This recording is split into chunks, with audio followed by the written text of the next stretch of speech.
Welcome, everyone. I am Leroy Truth for Leroy Truth Investigations. Aren't you sick and tired of hearing police say, "I feared for my life," when they attempt to justify deadly use of force? They do this again and again and again. It's their culture. It's a culture of cowards. They fear for their life, use deadly force on innocent people. Imagine if firemen could save a family. They see a blaze and they say, "I feared for my life. That's why I didn't go into that fire." That would be unacceptable. What if our brave men and women in the military said, "I feared for my life," and they ran away in the heat of battle? Be unacceptable, of course. Yet we accept, as a society, when a cop says, "I feared for my life," as defense of an unjustifiable, vicious, depraved act of excessive use of force, resulting many times in the ending of an innocent human life. That's why there's no talking with the police or the police unions or the police chiefs to change this and create actual police reform. They are the problem. The system isn't broken. It was made that way. There's no fixing that current system. Now, I'm not calling about defunding the police. I'm saying an entire reboot, restructuring. Now, let's take a look at an interview from a number of years ago, and this is in reference to former Chicago police officer Jason Van Dyke. Now, he was the only officer who apparently feared for his life when there were several officers in the same area, where he killed a 17-year-old boy. And initially, James Van Dyke, former police officer and former and current coward, was charged with first-degree murder. Now remember, as you know, ladies and gentlemen, most cops aren't even charged with a crime. Why? Because they get internal investigations. Teacher, we graded our homework. We found out we got an A+ every single time, or almost every single time. But once in a while, the cops offer a sacrificial lamb. Maybe this guy was an extra idiot or something. Maybe he pissed someone else off and he became the sacrificial lamb. So they allowed charges to be given to this guy. He was originally charged with first-degree murder. However, he was convicted of second-degree murder and convicted to do 7 years in prison. However, he only serves half the time because he gets out for good behavior. I bet he was an ideal prisoner there. So I'm going to show you an interview that was done on CNN 7 years ago, and this shooting took place in 2014.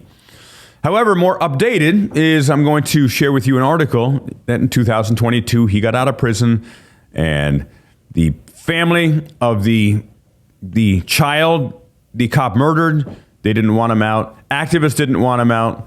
But cops, they are their own class. They get deferential and preferential treatment. Let's watch this video now, and I'll share some commentary. It's only about a little over 3 minutes, and watch this. The reason my client Jason fired his weapon that evening back in October 2014 is that he truly was in fear for his life as well as the lives of his fellow police officers. When you see the video, it does not show any of the normal indications of threat that we've come to associate with deadly action by police. What do you see? Oh, pause there for a minute. Now, I'm no fan of this guy at all, and I'm actually very happy he's off of CNN.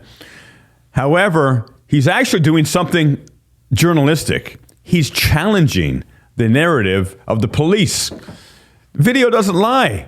So he's saying he didn't see anything that warranted lethal use of force. How do you see it?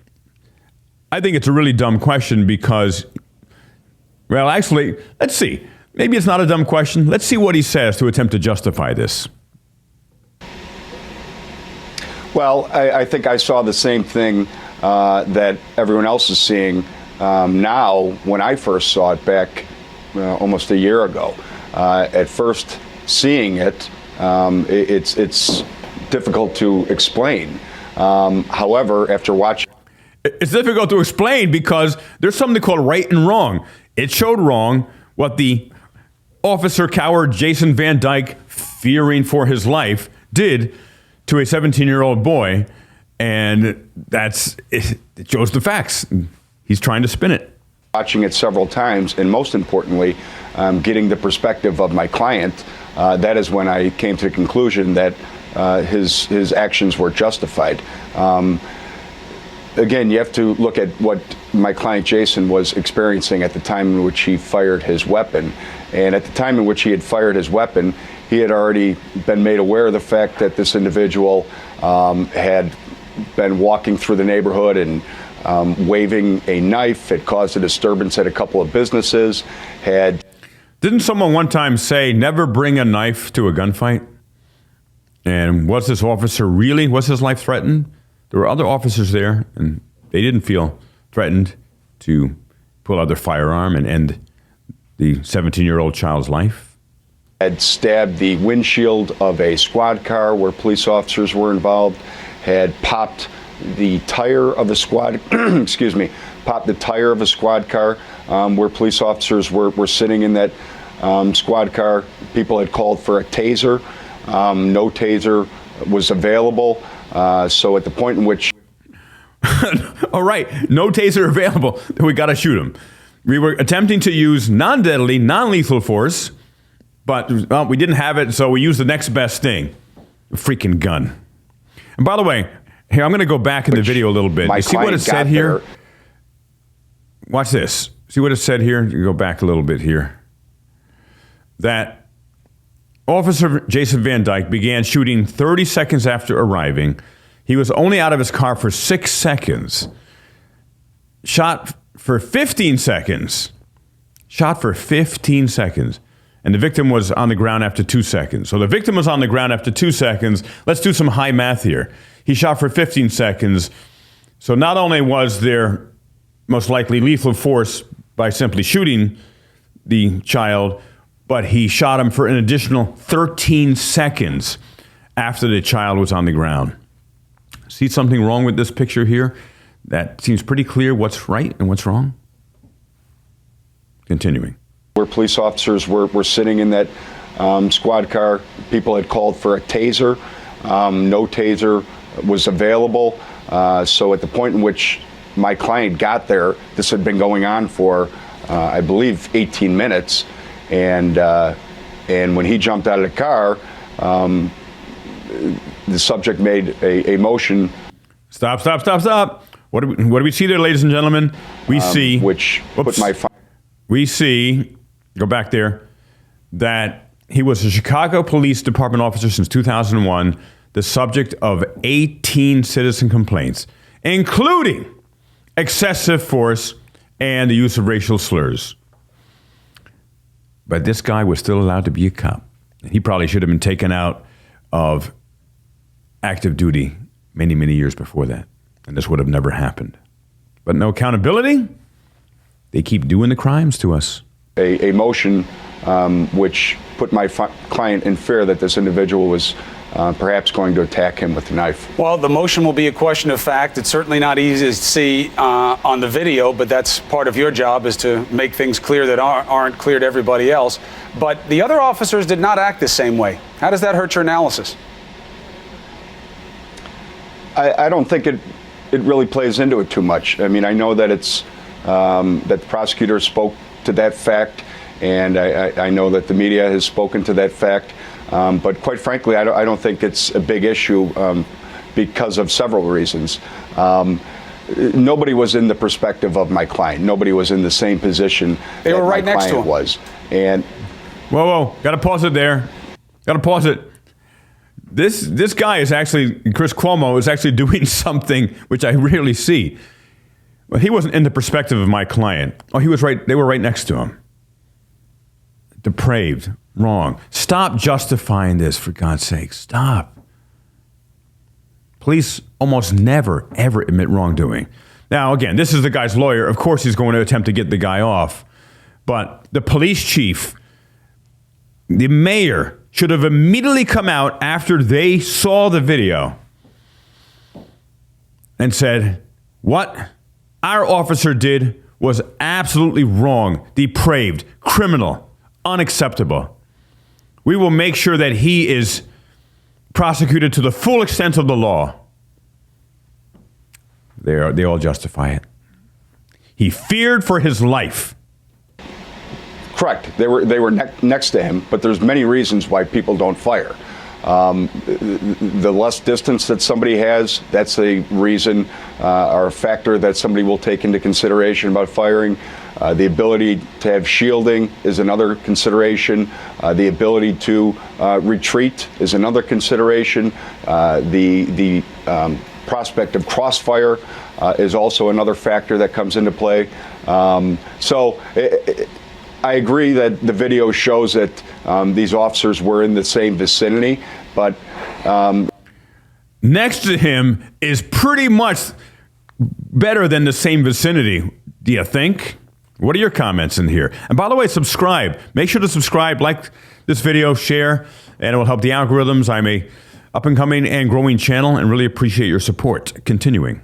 The video alone, it's not enough to make the determination that that one officer's perspective was the same as my client's, because video, no matter how clear it is, there are problems with video. And most important, I think, is the fact that video by its nature is two-dimensional and it distorts images. So what appears to be clear on a video sometimes is not always that clear.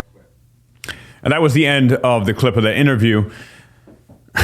Again, he's a lawyer. He's supposed to twist things around and try to get his client off and justify what his client did. But the mayor, the police chief, police commissioner, they should be in front of this. But they're not, because police culture teaches police to fear for their lives. And on the littlest thing, someone burps in the wind, and maybe it was some garlic or curry they had, feared for his life, and the cop uses deadly force. And we see this again and again and again. I want people who are supposed to protect and serve, who are brave. And if any cop, in my police reform perspective and demand, says they're in fear of their lives, get them out of being a cop instantly. And if they did something that resulted in deadly use of force and the unaliving of someone, jail, jail, jail. They should get even extra time if they try to use the excuse that they're a coward and they were in fear for their life. And lastly, I'm going to read a little bit of an article here. And this was from NPR. And this is more updated. This is just 2022. The officer who killed Laquan McDonald is free after 3 years, and activists are angry, understandably. Former Chicago police officer Jason Van Dyke is a free man. Van Dyke served less than half of his nearly 7-year prison term for the 2014 fatal shooting of Laquan McDonald. You think that 7 years is not really a lot of time for someone who unalived someone? And by the way, I say that because of this platform that we're on, that they like to not allow my video to get reach when you say too many of those other words. That's called censorship. Van Dyke is white. McDonald, 17, was black. It is a case that roiled the city, caused widespread protests, and sparked court-mandated police reforms after a blistering report by the U.S. Department of Justice. And I want to underline this. How did those police reforms go? They were nothing. They had no teeth. There's all these so-called police reforms that mollify the public outcry, but then really don't do anything. Things have gotten worse. That's why we, the people, demand our police reform, we, the people's police reform. So these kind of things will not happen, and a bad cop will be taken out of service immediately. Continuing. Chicago police routinely used excessive force and violated the rights of people of color. They also do that with all people, regardless of color. It is not simply a police on black people problem. It is an authoritarian problem. They get away with it because with qualified immunity, there's no accountability. As Brian from Here's the Deal often says, and I quote him often, because I think he is absolutely incredible. He is clear, he is cogent, he is highly intelligent, highly eloquent, and he brings forth really important perspectives for all of us. Absolute power, as he quotes, corrupts absolutely. And that's what qualified immunity and internal investigations do. No accountability, absolute corruption. And that's why this young man was murdered. It was October 20th, 2014, when the Chicago police responded to reports that a black teenager carrying a knife was breaking into cars. Now, I'm not justifying if he was in fact doing this by any means, but use appropriate force. Laquan McDonald had slashed some tires of his truck and was being followed on the southwest side Chicago street by a number of police officers waiting for a unit with a taser. Well, you think they didn't wait long enough? Jason Van Dyke and his partner were among the last officers to arrive. Van Dyke got out of his car, and within seconds, he shot McDonald 16 times. Many of the bullets striking McDonald after he lay crumpled on the ground. Remember, as I shared earlier, that after 2 seconds, the child was on the ground. However, Officer Van Dyke continued to shoot for an additional 13 seconds, a total of 16 rounds. Boom, boom, boom, boom, boom. That's just 5. Boom, boom, boom, boom, boom. That's 10. Boom, boom, boom. 13. Boom, boom. 15. Boom. 16 shots. 13 after that child lay on the ground, mortally wounded. And he just gets 7 years. Ladies and gentlemen, we have an emergency in the United States of America. The biggest terrorist group in the history of our country are the police. It ain't just a few bad apples. The entire culture is rotten. It's a cancer in our supposed free society. And we have to demand police reform from our government officials. And some people say, oh, but they're the problem. Well, how else do you think we're going to get police reform? Really? Email me at leroytruth247@gmail.com for your ideas. I do want additional ideas on how we can create police reform. But you tell me how we're going to do it without the senators and the congressmen and congresswomen of our country. Tell me. We need to demand, not ask, demand that they represent we the people and not the police unions, not the special interests. We have the power. One step is call Senator Schumer and Senator Tim Scott. That's one step. I'm also going to be working with numerous other senators and congressmen, congresswomen to pass actual federal police reform. Gets rid of qualified immunity, requires external investigations, gets rid of police unions, requires all cops to have body cams, no muting of body cam footage, audio or video. All video has got to be released in audio within 12 hours of demand, unredacted. Anyone turns off their body cam, instant firing, instant felony. And also body cams have got to be now produced without an on-off button to mute the video or the audio, period. Together, we will create police reform. I am Leroy Truth for Leroy Truth Investigations, and I appreciate you. I appreciate your support. Please like this video. Please subscribe to my channel. Please share my video and my channel so we can get the word out to many, many, many, many, many more people, millions of people throughout the United States and the world. I am committed to the outcome of creating police reform. I do not try. As Yoda from Star Wars said, there is no try. There is either do or do not. And I am committed for myself, for my son, for my family, for your family, for yourself, to bring about this so we can once again truly live in a free, and amazing, amazing country.